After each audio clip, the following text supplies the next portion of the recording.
Anytime we put Syndicate on a product, it really has to pass the test of Marcus Brown, John Travers, Will Asher, myself, Bob Point. I'm super excited about the new system. I think everybody on the pro team is. This is something that a lot of us have been using, and to be the first big manufacturer to offer something like this to the general public in a more refined, more user-friendly, even higher performing product is important to us. This is a fully releasable boot and binding system. This is called the Syndicate Hardshell. You have a shell very similar to an inline skate shell that your foot goes into.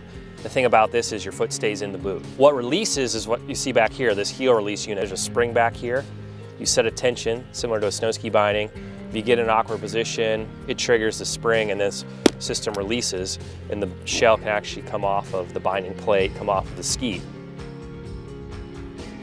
One of the biggest differences between this system and all the other releasable binding systems on the market is really underneath the boot itself. So you can see right here, we 3D printed this base plate. It's essentially the female to the male boot, meaning that the boot sits down into the plate, recesses in, so you have a very strong connection. It allows the ski to roll on the edge very crisply, and there's no disconnect, meaning when you move your center of mass, the ski rolls with you. And that's very unique. You don't find that on the other systems on the market. You know, we were a little bit dissatisfied with the liners on the market, so we made our own. We have a heat moldable liner.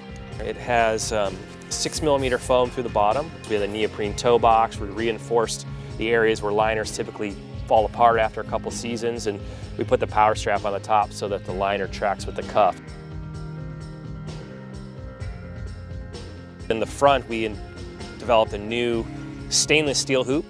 It's buffed on the edges, and then it's plasti dipped.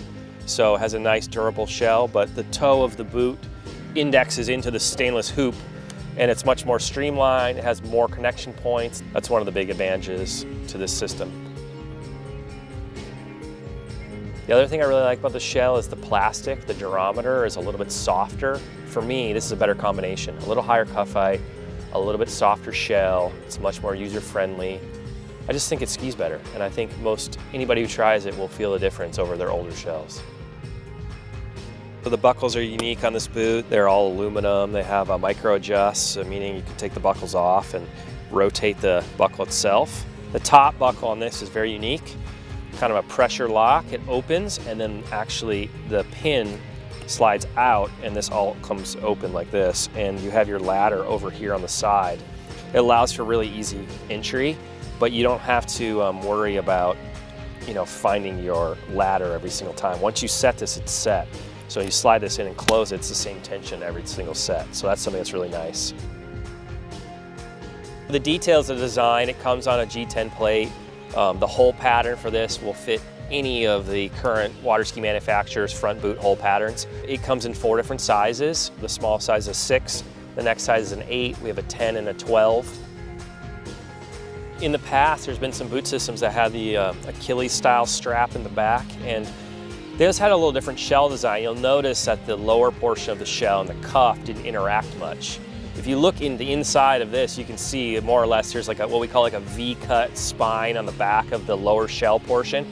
There's actually pretty high front on the lower part of the shell system. And that essentially acts as a stopper from moving backwards too drastically or moving forward too drastically. So as you move forward, that V-cut spine compresses, which is nice because it gives you that kind of feedback and forward flexion we all like.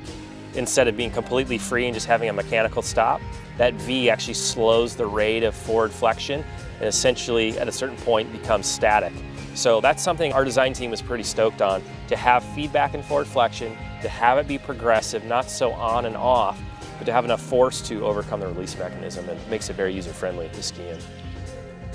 Even bigger than that, I think if you take a step back, I truly believe this style of binding with an injection molded shell and a releasable binding mechanism is the future of our sport. I equate it to snow skiing. Back in the 50s, people wore leather boots, and some ski racers got the idea to start using injection molded plastic boots, and that changed the game. I mean, you can't buy leather boots nowadays. So I really believe that, and I hope so anyways, in a couple years, that this is what the majority of people are skiing on, just from a comfort, performance, and durability standpoint. So yeah, I'm excited to be the first big brand to introduce this to the everyday water skier.